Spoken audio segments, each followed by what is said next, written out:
Hello Capricorn, Sun, Moon, Rising, and Venus signs. Kamusta kayo? Sana po ay nasa mabuti kayong kalagayan.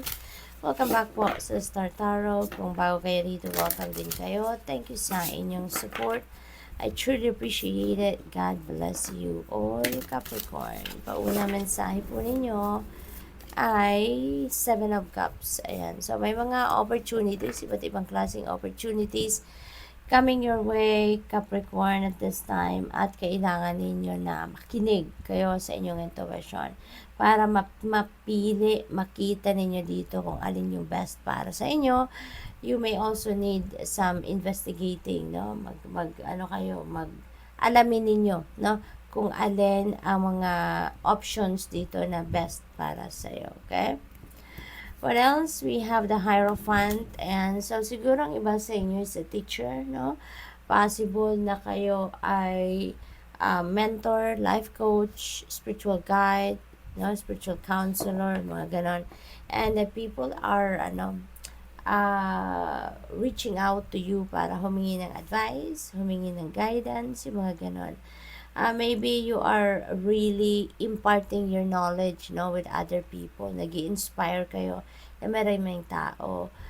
Possible din na ang iba sa inyo dito is kayo yung naghahanap ng mga ganong klaseng tao because you may need some kind of sage advice, no?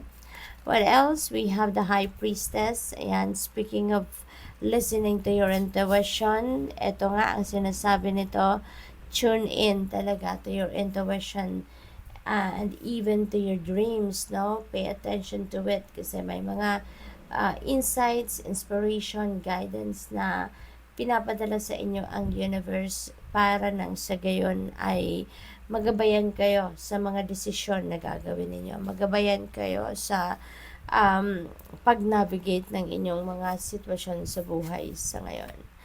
Nine of Wands. Ayan. So, maybe ang iba sa inyo na paghihinaan na ng loob, no? Sa kung ano man ang inyong ginagawa, ano man ang endeavor ninyo, proyekto, or whatsoever na pinagsisikapan ninyo, no? Maybe na paghihinaan na kayo ng loob dito and you are being, you're being advised, no? To continue to persevere, okay? Huwag kayong sumuko. You've come this far. Sayang naman ang effort ninyo at lahat na binuhos na dito sa inyong ginagawa para isuko nyo ito. Diba? So, continue to persevere, continue to working on it, at pasasaan ba't magtatagumpay kayo. One last push na lang ang kailangan ninyo, Capricorn, kasi 9 of Wands na to, at ang finish line nito ay 10, no? Nasa 10 of Wands. We have 9 of Pentacles. Ayan, so this is synchronicity. Meron tayong dalawang 9. So, please, look up for the meaning of angel number 99 for more guidance, okay? This is really beautiful pagdating sa money, career, and finances, Capricorn, kasi 9 of Pentacles is also an abundant and prosperous energy. Kaya magkakaroon kayo dito ng kaluwagan sa pera. Makukuha ninyo na ngayon yung minimithi ninyong abundance and prosperity, financial comfort, financial freedom. Kasi na to, this is you reaping the rewards of your hard work. This is your financial reward na matagal na ninyong hinihintay, no? So, congratulations.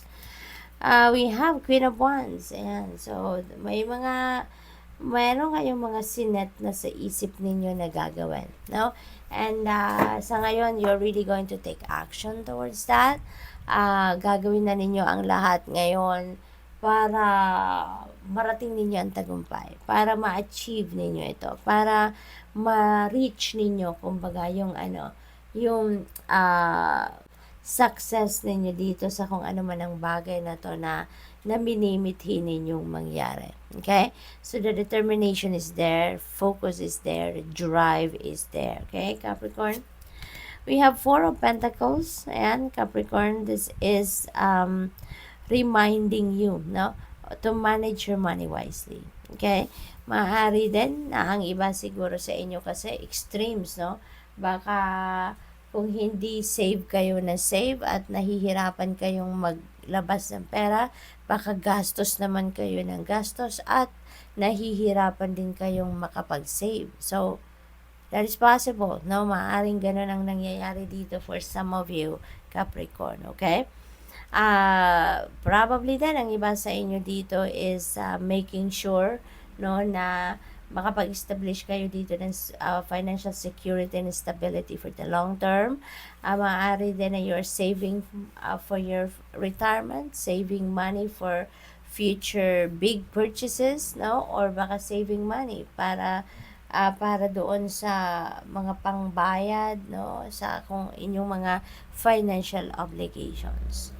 What else? We have the moon energy. Ayan. So, pakinggan ninyo, no? Yung inyong intuition talaga.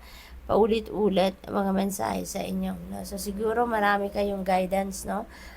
Na natatanggap na Capricorn at maaring hindi ninyo ito na-access.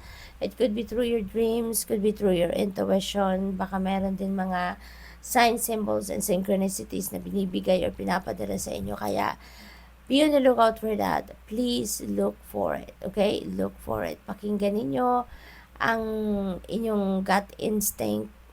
I-research ninyo ang mga elements sa inyong panaginip because that is your guidance. Okay? Good luck. Thank you for watching. Love and light. Namaste.